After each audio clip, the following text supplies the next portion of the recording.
तो finally Jurassic World Camp Cretaceous season 4 release हो चुका है और फैंस के काफ़ी मिक्स्ड रिएक्शन सामने आ रहे हैं।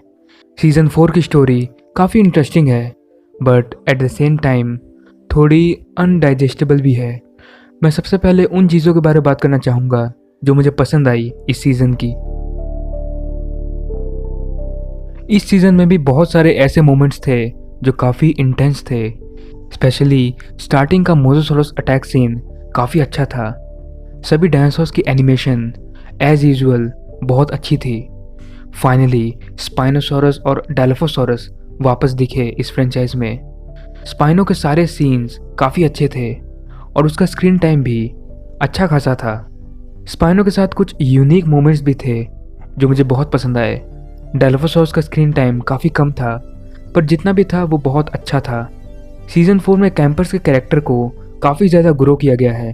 सीज़न 2 और 3 में मुझे बेन कुछ ज़्यादा पसंद नहीं आया था पर इस सीज़न में इसका कैरेक्टर काफ़ी सुधरा है।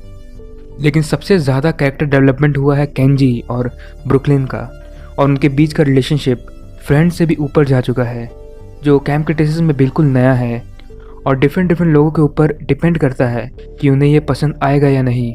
मुझे इससे ज़्यादा कुछ फ़र्क नहीं पड़ा। इस सीज़न में मेंटल हेल्थ को बहुत अच्छी तरह दिखाया गया है कि किस तरह इन सब से गुजरने के बाद कोई भी पूरी तरह से टूट सकता है और चाहे जो भी हो जाए अपने इमोशंस को कंट्रोल नहीं कर सकता है। रियली कैरेक्टर्स पर सबसे ज़्यादा अच्छा काम किया गया है इस सीज़न में।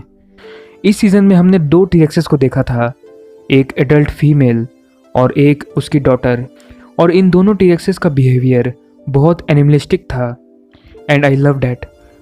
इन्हें देखने के बाद इनसे अटैचमेंट हो जाती है। भले ही ये मांसाहारी डायनासोर्स हैं लेकिन इसका मतलब ये नहीं कि इनके अंदर एक दूसरे के प्रति फीलिंग्स नहीं है और इस चीज़ को बहुत ही अच्छी तरह दिखाया गया है इन दोनों टीरेक्सेस के माध्यम से।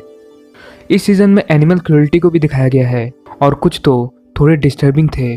जब उस बेबी ब्रोकियोसॉरस के अंदर कंट्रोलिंग चिप डाला जाता है और उसे रुकने का कमांड दिया जाता है तो ब्रोकियोसॉरस बहुत ही पेनफुल आवाज़ निकालता है और ये देखने में काफ़ी डिस्टर्बिंग था कि एक बेबी एनिमल जो कुछ समय पहले ही खुशी खुशी खेल रहा था और अब अचानक दर्द में हाँफ रहा है। इस सीज़न में डायनासोर्स को ज़बरदस्ती लड़वाने पर काफ़ी फोकस किया गया है तो हो सकता है कि डोमिनियन में भी हम इस तरह एनिमल क्रूएल्टी और इस तरह के डायनासोर्स को ज़बरदस्ती लड़वाने के सीन्स देख सकते हैं। डिस्टर्बिंग सीन्स के साथ एक सीन जो मुझे थोड़ा इमोशनल लगा वो था बम्पी का। जब बेन ये सोचता है कि बम्पी उसे भूल चुकी होगी तो हमें बम्पी का एक छोटा सा सीन दिखाया जाता है जहां वो कैंप के नीचे बेन को पुकार रही थी और उसका इंतज़ार कर रही थी।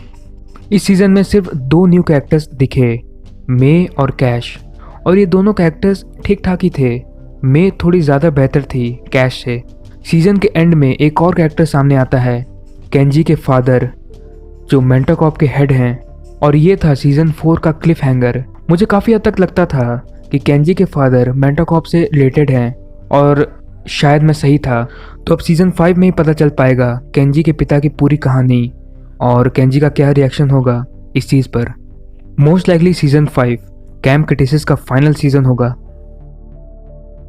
अब बात करते हैं नेगेटिव पॉइंट्स पर।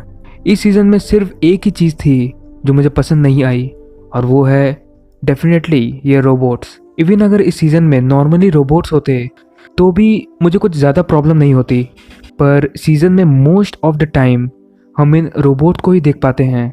डायनासोर्स एक प्रकार से एक साइड कैरेक्टर बन गए थे जो मुझे कुछ खास पसंद नहीं आया और इस चीज़ से सीज़न कुछ जगहों पर थोड़ा बोरिंग हो जा रहा था। रोबोट्स की जगह उन्हें ड्रोन्स तक ही सीमित रहना चाहिए था।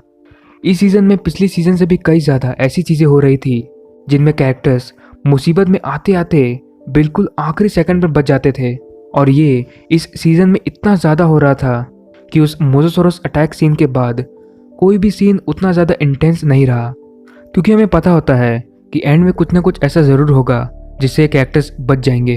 और मुझे पता है कि ये किड शो है और यहाँ पर इन कैरेक्टर्स को मारा नहीं जा सकता, लेकिन इस तरह के ऑब्वियस एंडिंग के बजाय यदि ये कैरेक्टर्स मुसीबत में ही ना फंसे तो ज़्यादा बेहतर होगा। ज़्यादा सेंस बनाएगा। उन्होंने कुछ सेकंड्स में ही बता दिया कि ये डायनासोर्स इसला सोना से आए हैं और फिर कोई भी इंफॉर्मेशन नहीं दी जो काफ़ी अनफॉर्चुनेट था। But again may be season 5 में सब क्लियर होगा। मुझे उम्मीद है कि फैंस के ओपिनियंस को सुना जाएगा और वे अपनी गलतियाँ सुधारेंगे। इन माई ओपिनियन ये सीज़न उतना भी बुरा नहीं था, मैंने इसे काफ़ी इन्जॉय किया, पर अनफॉर्चुनेटली सभी सीजन्स में वीकेस्ट था। तो मुझे कमेंट्स में अपने ओपिनियन ज़रूर बताइए कि आपको ये सीज़न कैसा लगा और आप क्या देखना चाहेंगे सीज़न 5 में, जिससे उनकी गलतियाँ सुधरी जा सके।